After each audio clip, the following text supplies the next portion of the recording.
This is the most unexpected watch Chronoswiss has made in the last few years. They spent over 2 years developing it, 1 year on the movement alone, and after countless tests, we'll finally look at it from all angles. Let's do it.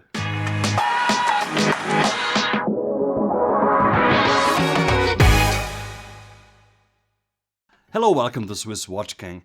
Ever since I started this channel, my goal was to help you discover watch brands and watch models which maybe aren't on your radar yet. And today is one of those days. We'll take a look at the new jump hour models that were just launched by Chronoswiss, a brand which is dear to my heart. The new collection is called Neo Digiteur. It's a fresh new revival of their iconic Digiteur models from the early 2000s. The new version is a reinterpretation with bold design elements which fit the Chronoswiss of today much better. I have collected, seen and filmed a lot of jump hour watches in my career, from affordable micro brands, pocket watches and all the way to rare models from the likes of F. Pigeon and vintage Audemars Piguet. I love the digital time indication. It is the easiest and most intuitive way of reading the time. Most of the time there is nothing on the dial except what you need to see and know. The digital apertures of the exact hour, minutes and seconds. No hands at all, hence this little marking at 12 o'clock which reads MSA, translating to Montre sans aiguille, meaning watch without hands. The design, provenance and the price points of jump hour watches vary greatly. You can find them on the market below $1,500 and they can go in the hundreds of thousands once you dabble into the F. Pigeon vagabondage line or the vintage market with Audemars Piguet, Breguet and many others.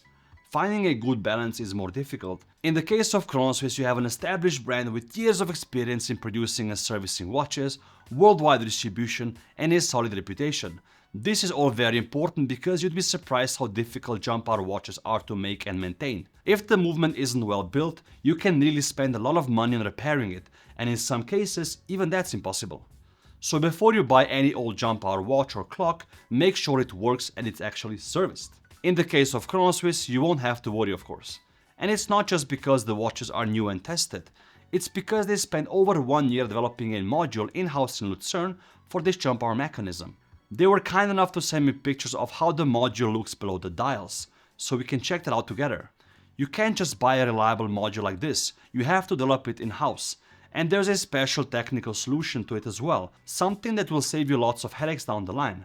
The creation of the module took approximately 1 year to create and they made it actually very robust. So robust that you can also turn the time backwards, and you even won't break the mechanism.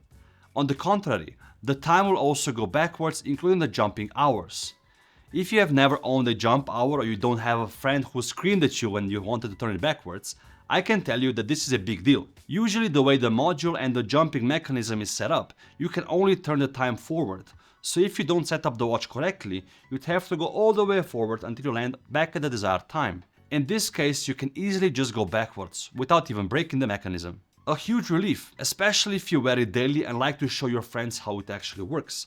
The base movement is a Le Joux manual winding caliber, a supplier of reliable high-grade movements which Chronoswiss is using on many of their recent watch models, featuring anodized blue screws, beating at 3 Hz and a power reserve of approximately 48 hours. Which is good because the amount of power it takes to rotate the 3 discs is more heavy on the barrel than a set of 3 hands. Looking at the rectangular model and the discs, the base material is made out of bead-blasted brass and the discs are made out of aluminium with white matte lacquer and blue stamped print.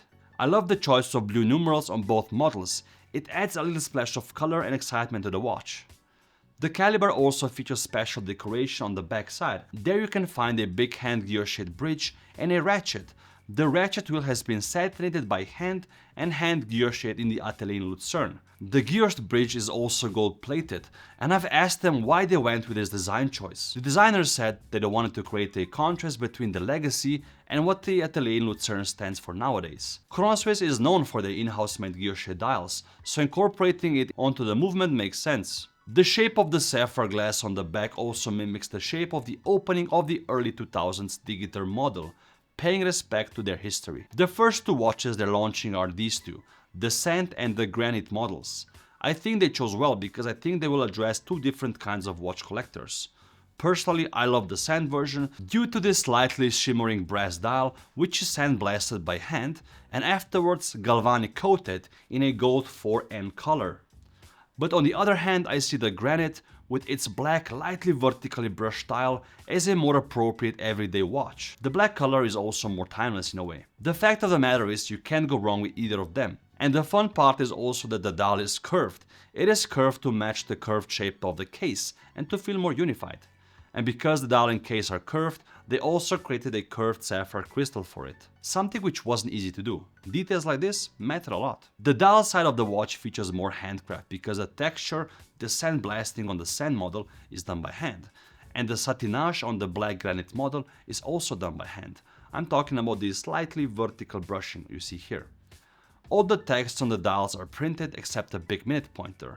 These have been hand painted. I also love the shape and the depth of the windows. They are all sloped in order for more light to come in, and that you can read the time from all angles as well. The jump hour window even has a wider opening on the sides, so the shape basically guides your eye towards the big number. My favorite has to be the sweeping minutes window, with the pointer cutting straight through the middle of the aperture. I was really geeking out once I put it under my macro lens. The rectangular case is made out of stainless steel.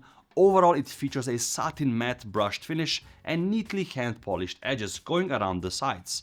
As a contrast, the sides are sandblasted by hand, and Chronoswiss also created a new crown design. It is for one easy to grip, and two, it resembles the iconic onion-style crown they use in their older watches. The case also features screwed-in lugs, a nod to their vintage model, and water resistance up to 50 meters. Both models are limited to 99 pieces each, and I think the price is also well positioned. For the amount of details, the in-house developed digital module in Lucerne, as well as the reliability and scale of the company. A cool rectangular watch from a fun independent watch brand, still to this day owned by the Epstein family. On the wrist it's very comfortable due to the curved case and good sizing. The height is only 9.7 millimeters, the width is 30 millimeters, and most importantly, the length, and in this case the lug to lug, is 48 millimeters. To give an example, my wrist is 19 centimeters, and on a daily basis I usually wear a watch which is 42 millimeters in diameter, and those ones often have a longer lug to lug. And what I always say is that the lug to lug is one of the most important measurements you can have when buying a watch. In this case, 48 is great. I still have some space left. I'm personally very happy that Chronoswiss decided to revisit the Digiteur model, and I think they've done a tremendous job with this new iteration. I can't wait to see what models they will come up with in the future. This case and dial shape offers a nice canvas for many creative ideas. Perhaps guilloché. Let me know which model would you choose, the sand or the granite, and also what you think about the overall design. Check the link in the description below. Thank you for watching, and as always, I'll see you soon.